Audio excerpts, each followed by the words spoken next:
આજરોજ અલથાણ પોલીસ સ્ટેશનમાં સવારે 8 વાગે પીસીઆરને કોલ મળેલ કે ભગવાન મહાવીર કોલેજથી આગળના ભાગે કેટલાક ઝાડ છે, ત્યાં 2 યુવાનોનો મૃતદેહ લટકે છે.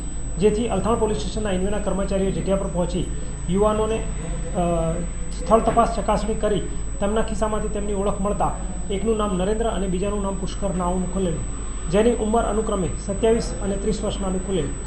જેઓની સગા સંબંધી અને વાલીઓની પૂછપરછ કરતા અનુસંધાને જણાવેલ કે જે દીકરાઓ બંને સુસાઇડ કરેલ છે તેમને સિવિલ હોસ્પિટલ અર્થે પીએમ કરવા માટે ખસેડેલા છે, પરંતુ 2 દિવસ અગાઉ આ જગ્યા પર 2 દીકરીઓએ સુસાઇડ એક સાથે કરેલ હતું.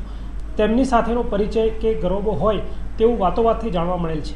જે વાત આધારે અલથાણ પોલીસે પણ તપાસ શરૂ કરેલ હતી, પરંતુ તેમની સુધી પહોંચતા પહેલાં આ યુવાનોના મૃતદેહ મળી આવેલા હતા.